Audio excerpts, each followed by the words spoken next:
Augusto, após o crescimento do presidente Jair Bolsonaro nas pesquisas e a melhora na avaliação do governo, Lula e aliados começaram a se preocupar. Marina Silva criticou o atual governo, mas foi enfática ao dizer que não se deve subestimar o bolsonarismo e Bolsonaro. Já o ex-integrante da CPI da Covid e coordenador da campanha de Lula, Randolfo Rodrigues, disse que o PT precisa avançar para um outro patamar de enfrentamento a Bolsonaro, caso queira vencer as eleições. O parlamentar era um dos aliados mais confiantes de que o petista venceria o atual chefe do executivo ainda no primeiro turno. Quem também aparenta estar mais preocupado é o próprio Lula. Em evento na sede da CUT, nesta segunda-feira, o pré-candidato disse que será um pleito complicado e que não se trata de uma guerra que já está ganha, Augusto. Bom, o Lula achava o quê? Que durante a campanha ele seria tratado como a alma pura, a alma viva mais pura do Brasil, como ele já se qualificou, né? Ele seria a reencarnação do Mandela, do Juscelino Kubitschek, do Getúlio e de Cristo.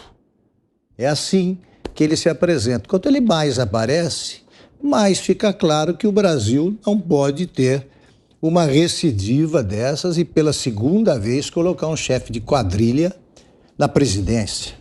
Pela segunda não, pela terceira, no caso dele, não vamos nem contar a Dilma Rousseff eleita 2 vezes, né? Um mau momento do eleitorado brasileiro, mas ele tem chance de se redimir agora. O Lula, ele foge dessas conversas, ele não quer, por exemplo, aceitar o debate aqui na Jovem Pan, os outros aceitam. Por quê? Ele será confrontado com a verdade, mas todos serão. Ele vai ser tratado com gentileza. Aqui a gente não age como o PT. Não é proibido divergir, né, da gente, mas tem de se explicar. Tem de se explicar que ele não vai ser tratado como o Deus, o único Deus dos devotos da seita, da missa negra.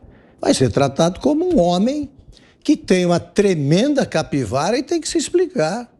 É assim que são as coisas, é assim que é o jornalismo. A gente faz as perguntas certas.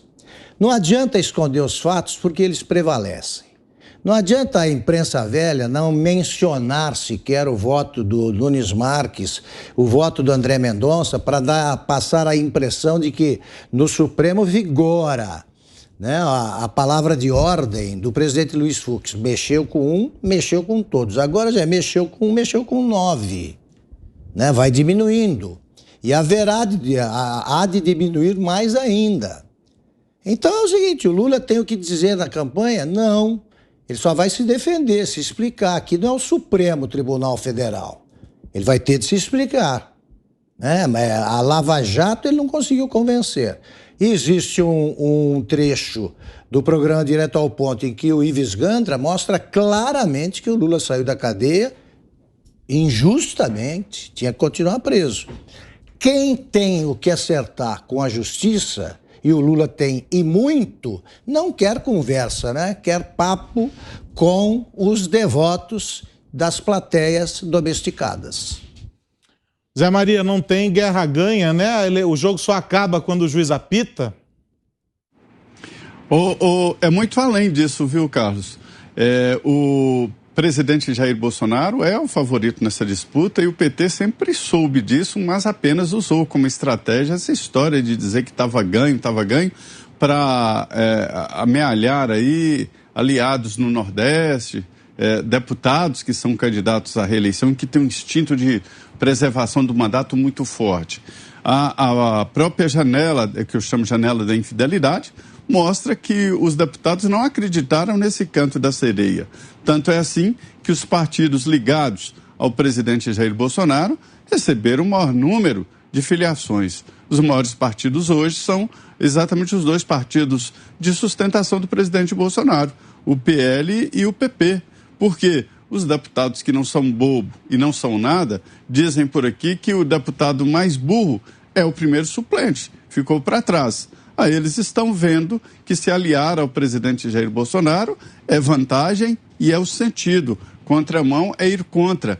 E é esse o resultado aí desse tempo da janela partidária onde todos trocaram. Lula sabe da dificuldade de carregar esse peso da corrupção. Ele conhece muito bem. Sabe também da dificuldade, se ganhasse, a dificuldade de tomar posse e depois a super dificuldade de gerir o país, de governar. É porque o povo não aceita, simplesmente não combina, não dá. O governante, ele tem que transmitir credibilidade, ele tem que transmitir seriedade. Isso não acontece com o ex-presidente Lula. Então, essa é a realidade. O PT sempre soube, sempre soube e tentou como estratégia de levar esse lance de já ganhou, na tentativa de agregar aí governadores e deputados. Não deu certo e a janela partidária é o grande exemplo disso. Ana, deixa eu ouvir você sobre este assunto também. Bom, Aros, um ponto curioso, Vamos ficar de olho aí nos checadores de fatos durante esses debates presidenciáveis, Vamos ver se eles estarão atentos às mentiras que nós sabemos muito bem que o Lula ele vai tentar colocar aí na mente daqueles que talvez até eleitores jovens que não tenham passado pelo que nós passamos nas administrações petistas e no que nós sabemos do que eles são capazes.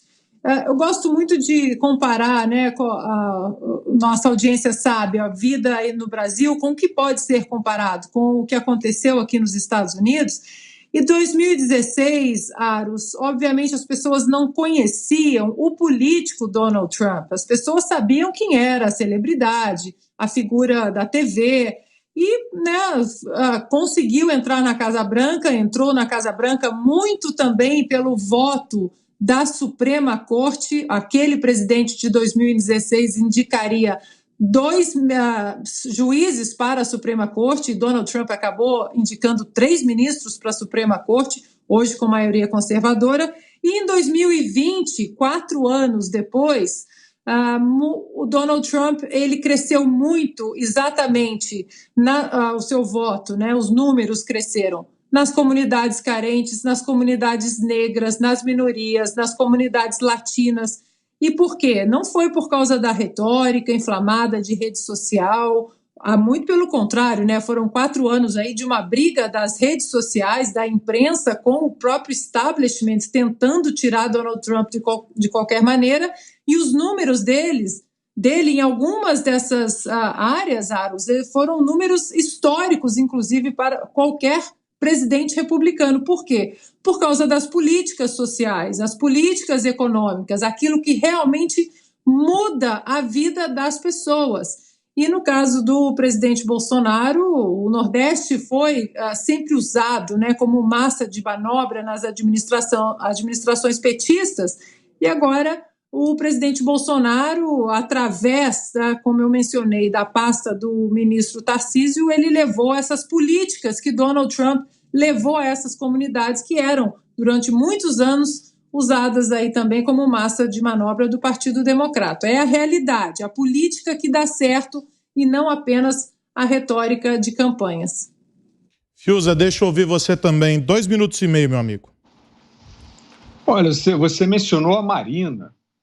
Se eu não me engano, a Marina, o que a Marina acha? Eu tenho muita curiosidade de saber o que a Marina acha, com todo respeito à pessoa dela, com todo respeito à origem, à trajetória, mas esse é o momento em que aparece a Marina. Ela levou a sua trajetória a isso. É o momento em que aparece a Marina como a presidenciável profissional, ou já desistiu disso e quer usar esse capital para ser uma eleitora, mas ela apoia o Lula.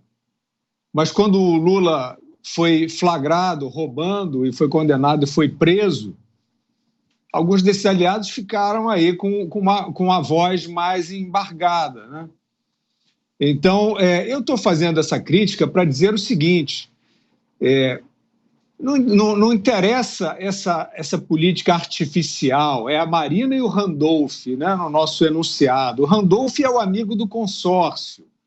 O Randolph é um senador pelo Leblon com vista para o Amapá. O Randolph diz e vai para a manchete do telejornal. Aquele político, com aquela expressividade, com aquela fluência que nós estamos acostumados a ver. Então, o ponto do meu comentário é o seguinte: isso é uma política artificial. Não tem povo, tem uma pequena representatividade, mas o que representa a Marina Silva hoje? Ela já veio ali, né, poderia ser, eu sempre achei meio de se desconfiar do meio ambiente como uma doutrina, como uma ideologia, mas ela vinha assim. Aí ela foi cercada por uns acadêmicos, né, muito bem falantes, que apareciam com um projeto, eu cheguei a ouvir, democracia de alta intensidade. Então eu quero dizer que esse show aí de aparências e tal, que isso não tem nada a ver com a política. Agora, o partido da Marina, para concluir, que é a Rede, é o partido que está fazendo uma dupla, né, um padedê com o Supremo Tribunal Federal por trás de algumas das medidas mais violentas de coação, a palavra usada pela doutora Nise Yamaguchi, que ela não quis entrar no mérito, mas eu entro aqui um pouquinho. Coação, né, usando medidas supostamente de saúde para coagir e controlar, como é o caso do passaporte sanitário. Várias das tentativas do Judiciário e do Ministério Público, não foram tantas, mas de libertar o povo dessa falsa ciência, desse falso passaporte, né, que empurra pessoas a uma vacinação compulsória de uma substância em desenvolvimento, foram barradas por esse partido da Marina. Então, o que a Marina fala nessa eleição, a gente tem que pensar o seguinte: é a Rede em parceria, digamos assim, com o Supremo Tribunal Federal, por trás de algumas das medidas mais agressivas e de coação à população brasileira durante a pandemia.